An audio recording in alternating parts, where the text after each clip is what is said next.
Students, आज हम नया टॉपिक शुरू करेंगे। भारतीय राज्यों के प्रति ब्रिटिश नीति। ये नया टॉपिक है, आप लोग कम पढ़ते हो। विशेष एग्जाम में ये टॉपिक होता है। तो भारतीय राज्यों के प्रति ब्रिटिश नीति, सबसे पहले समझो इस टॉपिक में समझाना क्या चाहता है, क्या है इस टॉपिक में। भारतीय राज्यों के प्रति ब्रिटिश नीति, आपके सिलेबस में ये पॉइंट लिखा हुआ है। इसका हम एक और भी नाम दे सकते हैं, जैसे कुछ पुस्तकों में दे रखा है ब्रिटिश सरकार एवं रियासतें। इसी का नाम हो गया ब्रिटिश सरकार, ब्रिटिश सरकार, या कर दो कंपनी एवं रियासतें, कंपनी एवं रियासतें। तो इससे आप एक बात समझिए कि इस टॉपिक में भारतीय राज्यों के प्रति मतलब देशी रियासतें, देशी रियासतें, उसके प्रति ब्रिटिश क्या नीति थी, ब्रिटिश क्या नीति थी, इसका अध्ययन करेंगे। हमने राष्ट्रीय आंदोलन में पढ़ा, भारत में 3 प्रकार की जनता थी। एक तो ब्रिटिश प्रांत जिनकी संख्या 11 रही है, एक केंद्र शासित प्रदेश जैसे अजमेर, मेरवाड़ा था राजपूताना में, एक थी देशी रियासतें जो आज़ादी के समय 562 रियासतें थी। तो इस प्रकार से 3 प्रकार की भारतीय जनता थी। तो आज जो हम पढ़ रहे हैं देशी रियासतें, उनके प्रति भारत की, उनके देशी रियासतों के प्रति ब्रिटिश नीति क्या थी, ये अध्ययन करने जा रहे हैं। और इसी को हम करें ब्रिटिश सरकार या कंपनी एवं रियासतें।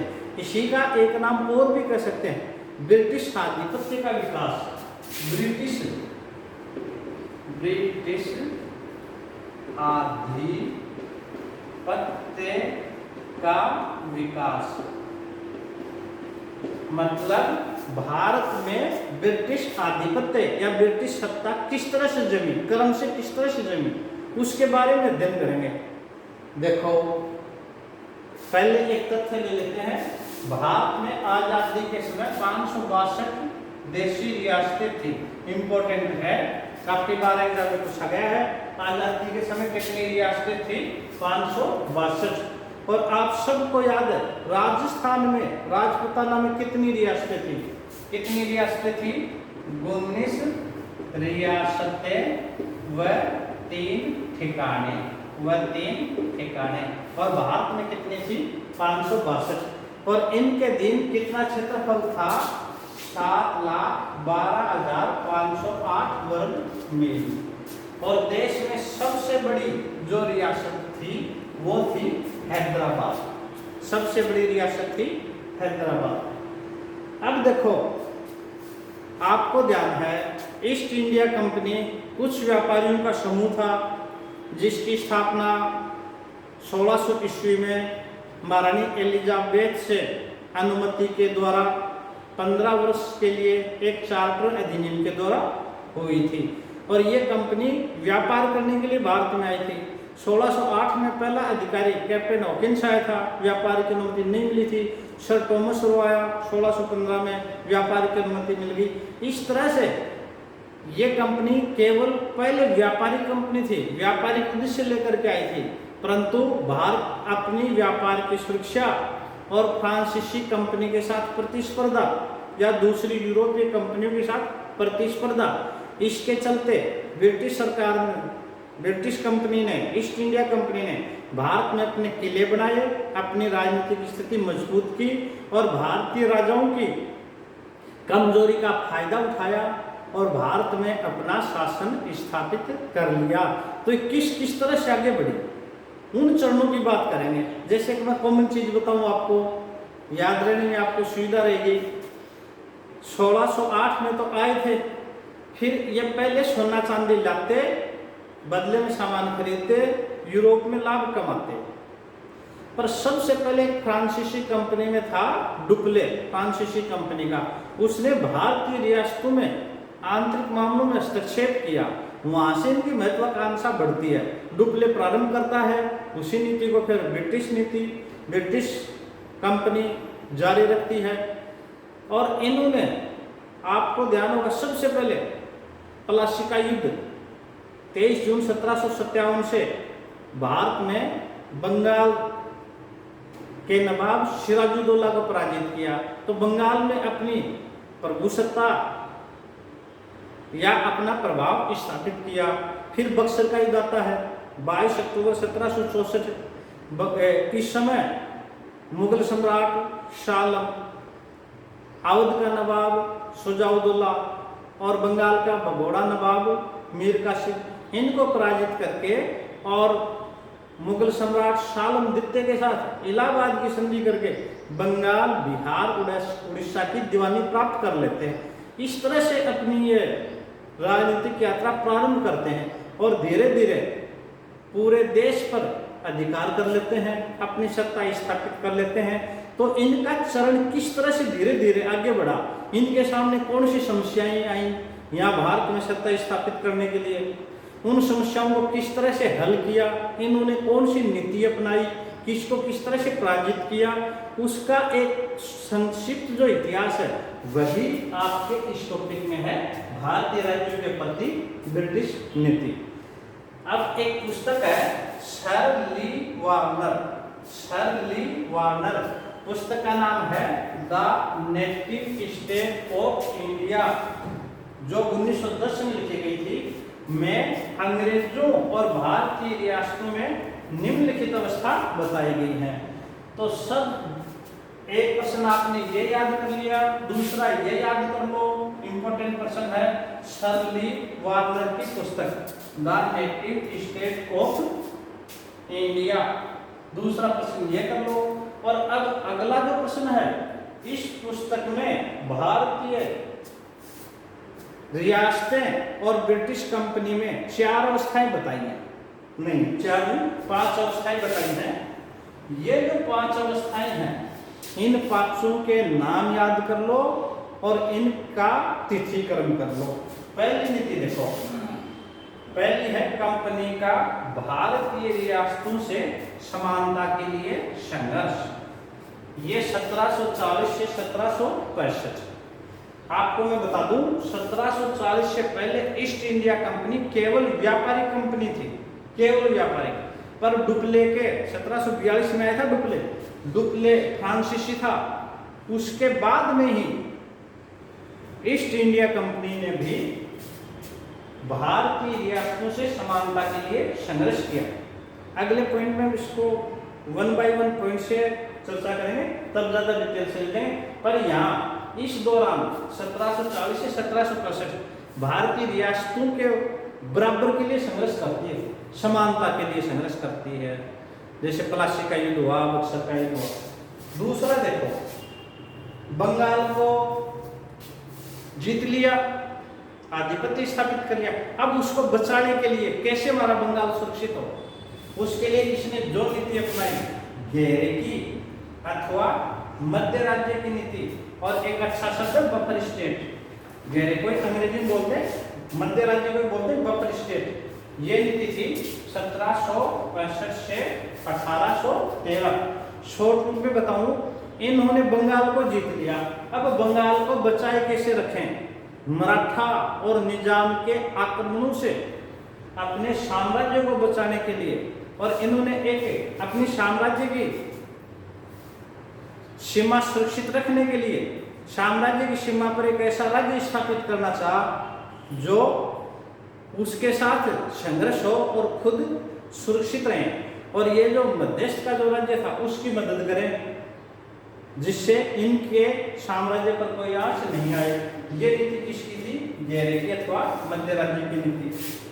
फिर 1813 के बाद ईस्ट इंडिया कंपनी का व्यापारिक स्वरूप बदल जाता है और राजनीतिक स्वरूप होता है, तो इसे बोलते हैं, इसके बाद में इनकी नीति थी अधीनस्थ पार्थक्य की नीति। कम से कम 1813 से 1857 अधीनस्थ पार्थक्य की नीति। 1857 की क्रांति के बाद ईस्ट इंडिया कंपनी का शासन समाप्त हो जाता है, भारत ब्रिटिश ताज के अधीन हो जाता है। अब इनकी जो नीति थी वो थी अधीनस्थ संघ की नीति।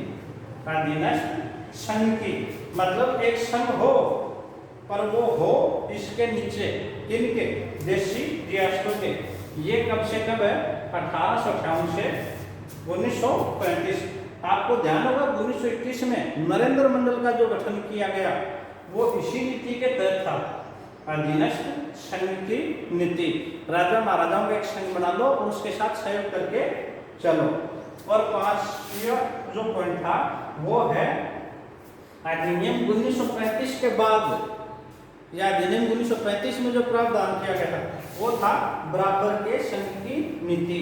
ये कब से रही, 1935 से आजादी तक। पांचों पॉइंट बहुत इंपॉर्टेंट है, इनकी डिटेल्स हम चर्चा करेंगे। पहले तो पॉइंट याद कर लेंगे। कंपनी का भारतीय रियासत प्रश्न कैसा आएगा, सुमेलित कीजिए। एक तरफ तो ये दे देगा, दूसरे तरफ वर्ष दे देगा, इनको सुमेलित कीजिए। खूब इंपॉर्टेंट प्रश्न है। या पूछ लेगा निम्नलिखित में से कौन सी अवस्थाएं देखने को मिलती हैं, आप याद कर लोगे। देखो इसमें प्रश्न हुआ 562 देशी रियासतें। अगला सल्ली वार्नर की पुस्तक the native state of India. फिर ये 5 अवस्थाएं, कंपनी का भारतीय रियासतों से समानता के लिए संघर्ष, घेरे के अथवा मध्य की नीति, बफर स्टेट 1765 से 1813, अधीनस्थ पार्थक्य की नीति 1813 से 1857, अधीनस्थ संघ की नीति 1858 से 1935 और बराबर के संघ की नीति 1935 से आजादी तक। ये टॉपिक सरल ही है, इसमें हम प्रश्न बता देंगे, आगे चर्चा करेंगे इस तरह से तो याद हो जाएगा। अब हम इन अवस्थाओं के बारे में डिटेल से डिल करते हैं। प्रथम जो अवस्था थी कंपनी का भारतीय रियासतों के लिए संघर्ष। ईस्ट इंडिया कंपनी भारत में आ गई थी और सबसे पहले इंपॉर्टेंट है, सर्वप्रथम फ्रांसीसी गवर्नर डुप्ले ने भारतीय रियासतों के आंतरिक मामले में हस्तक्षेप किया। डुप्ले का अनुसरण करते हुए अंग्रेजों ने भी भारतीय रियासतों के मामले में हस्तक्षेप प्रारंभ किया। कर्नाटक युद्ध में हम देखते हैं 3 कर्नाटक युद्ध होते हैं फ्रांसीसी और ईस्ट इंडिया कंपनी के मध्य, जो भारतीय देशी रियासतों के आंतरिक मामलों में हस्तक्षेप का परिणाम था। अब वेरी वेरी इंपॉर्टेंट है प्लासी का युद्ध, पहले पढ़ भी चुके हो।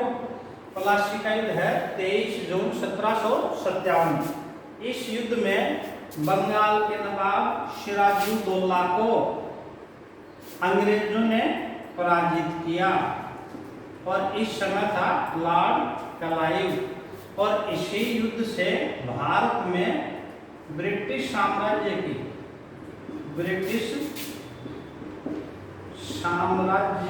की नींव पड़ी। तो भारत में ब्रिटिश साम्राज्य की नींव पड़ती है प्लासी के युद्ध से। ये युद्ध अंग्रेजों ने छल से जीता था, क्लाइव ने षड्यंत्र किया था। अगला युद्ध है बक्सर का युद्ध। बक्सर का युद्ध है 22 अक्टूबर 1764। इस युद्ध में मुगल सम्राट शाह द्वितीय, अवध का नवाब शुजा-उद-दौला व बंगाल का पूर्व नवाब मीर कासिम, मतलब भारत की बड़ी ताकत, सबसे मुख्य तो मुगल सम्राट ही, और फिर अवध का नवाब और बंगाल का पूर्व, तीनों को पराजित किया। इस समय ब्रिटिश सेनापति था हेक्टर मुनरो ने पराजित किया। अब पिछली बार तो बंगाल को पराजित किया था और इस बार अंग्रेजों ने किसको किया, मुगल सम्राट, दिल्ली के सम्राट को, अवध के नवाब को और बंगाल के पूर्व नवाब को। इस बार अपनी श्रेष्ठता सिद्ध की और इसी बक्सर के युद्ध से भारत में ब्रिटिश साम्राज्य स्थायी हो जाता है। इसके बाद में इसमें बक्सर बेद इंपॉर्टेंट है, हेक्टर मुंद्रा इंपॉर्टेंट है। इसके बाद में इलाहाबाद की संधि होती है, दो संधि होती है। एक संधि होती है मुगल सम्राट शाह आलम के साथ, और मुगल सम्राट शाह आलम द्वितीय ने बंगाल, बिहार, उड़ीसा की दीवानी मतलब भू राजस्व का अधिकार प्रदान कर दिया। यही अंग्रेजों को इलाहाबाद की संधि भारतीय देशी रियासतों के बराबर ला करके खड़ा कर दिया। अब भू राजस्व एकत्रित करने का अधिकार ईस्ट इंडिया कंपनी को मिल गई, और इस तरह से अन्य भारतीय रियासतों के बराबर अस्तित्व बनाया। उस समय भारत की सत्ता थी मुगल सम्राट, बंगाल, बिहार, उड़ीसा ये इसके प्रांत थे, सूबे थे। इन सूबों में गवर्नर होते थे, गवर्नर भू राजस्व एकत्रित करता था। अब भू राजस्व करने वाले गवर्नर के बराबर अधिकार किसको मिल गया? ईस्ट इंडिया कंपनी को। तो ये पहला जो चरण था कंपनी का भारतीय रियासतों से समानता के लिए संघर्ष, 1740 से 1765 में कंपनी अपनी सर्वोच्चता सिद्ध करती है। इसमें दो प्रश्न इंपॉर्टेंट बन गए, एक तो प्लासी का युद्ध 23 जून 1757, एक बक्सर का युद्ध 22 अक्टूबर 1764। इसका सेनापति क्लाइव था और बंगाल का नवाब सिराजुद्दौला को पराजित किया था। यह हेक्टर मुंद्रो इंपॉर्टेंट है। इलाहाबाद की संधि थी मुगल सम्राट शाह आलम द्वितीय के साथ। अब हम दूसरी अवस्था पर चर्चा करते हैं, घेरे की अथवा मध्य राज्य की नीति या बकर स्टेट। ये थी 1765 से 1813। ये एग्जाम की दृष्टि से सबसे महत्वपूर्ण है और प्रश्न इसी में से आता है। अब देखो इस नीति में क्या किया गया था, अंग्रेजों ने ये बंगाल जीत लिया। बंगाल, इस बंगाल की सुरक्षा के लिए, इस बंगाल की सुरक्षा के लिए इन्होंने ये बीच में ले लिया अवध को और फिर ले लिया मराठा। बंगाल की सुरक्षा के लिए कि जैसे मराठा डायरेक्ट बंगाल पर आक्रमण नहीं करे, बीच में किसको ले लिया? अवध को। तो ये जो नीति थी, बीच का जो सुरक्षित जो राज्य बनाया इन्होंने कि मराठा जैसे ही आक्रमण करें तो बीच में पहले कौन आता था? अवध। अवध बीच में आता था, अवध की सीमाएं, और अंग्रेज अवध को मदद करें। अवध और मराठाओं का झगड़ा हो, अंग्रेज मदद अवध को करे तो प्रत्येक अंग्रेजों को नुकसान नहीं था। तो इस नीति को बोलते हैं घेरे की नीति। घेरे की नीति या मध्य राज्य की नीति या बफर स्टेट की नीति।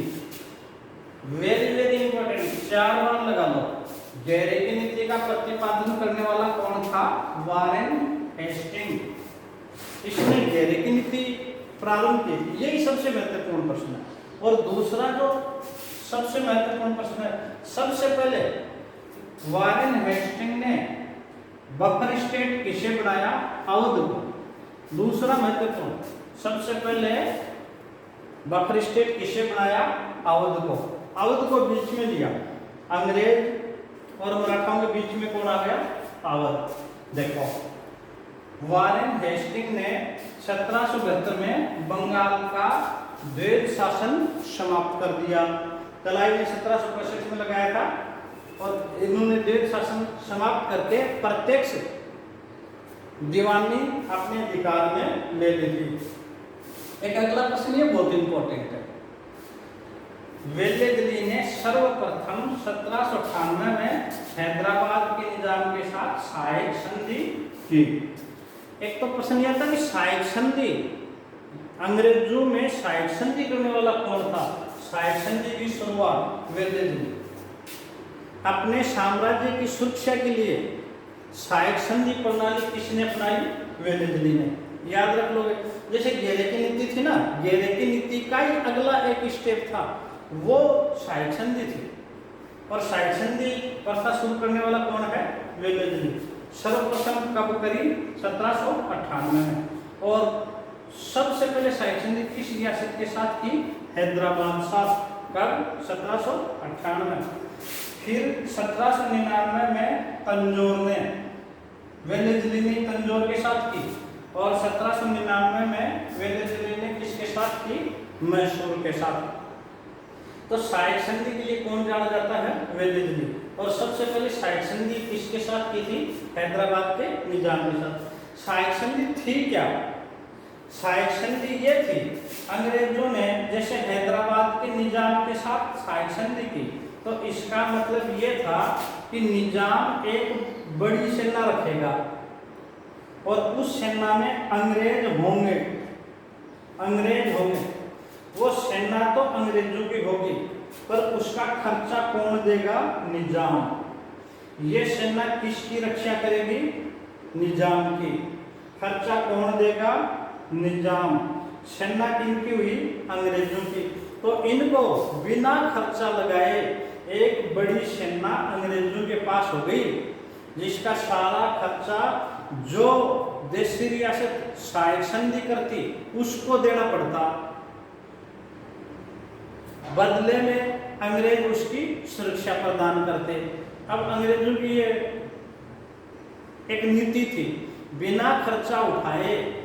भारत में उनके पास व्यक्ति नहीं थे, उनके पास इतना खर्चा नहीं था, पर भारतीयों के खर्चे पर एक बड़ी सेना रख ली। और ये सेना भी वफादार किसकी होती थी? अंग्रेजों की। इस साइड संधि के तहत देशी रियासत में पॉलिटिकल एजेंट रखते थे, वही इन देशी राज्यों को अपने अनुसार चलाता था। उस देशी एजेंट के थ्रू ये ब्रिटिश सरकार अपनी नीतियां लागू करवाती थी। जैसे आपने राजस्थान में 1897 क्रांति में पढ़ा कि जोधपुर का पॉलिटिकल एजेंट मैकमोहन था, कोटा का मेजर बर्टन था, मेवाड़ का सावस था, जयपुर का हिडन था। तो ये एक एजेंट रखते, सेना रखते। तो इस तरह से अपने साम्राज्य को उन्होंने बचा लिया अंग्रेजों ने। जो प्रथम चरण में प्लासी और बक्सर के युद्ध से जीता था, उसकी रक्षा की। सबसे पहले वारन हेस्टिंग ने बफर स्टेट बना करके, और पहला बफर स्टेट कौन बना? अवध। और फिर उससे आगे बढ़ करके साइड संधि प्रणाली ली। सेना हमारी होगी अंग्रेजों की, सेना अंग्रेजों की होगी, खर्चा देगा देशी रियासत, और देशी रियासत अपने यहाँ एक पॉलिटिकल एजेंट रखेगी। ये क्या था? साइड संधि। ये जो अंग्रेजों की जो सेना थी, ये उस राज्य की रक्षा करेगी। और साइड संधि करने वाला कौन था? वेलेस्ली। खूब इंपॉर्टेंट है, वेरी वेरी इंपॉर्टेंट। सबसे पहले साइड संधि किसके साथ की? हैदराबाद के निजाम से। सबसे अच्छा है, कौन कौन से प्रश्न याद करोगे? गैरिटी नीति का प्रतिपादन किसने किया? वारन हेस्टिंग ने। सबसे पहले बफर स्टेट किसको बनाया? अवध को। और एक साइड संधि करने वाला कौन था? वेलेस्ली। वेलेस्ली ने सबसे पहले साइड संधि किससे की? हैदराबाद के निजाम के साथ 1798 में। ये बिल्कुल छोटा टॉपिक है, कल पूरा हो जाएगा। जो भी, पर इसको पढ़ना जरूर। आपके पास जो भी किताब है, जो भी गाइड है, इसको साथ के साथ तैयार कर लेंगे।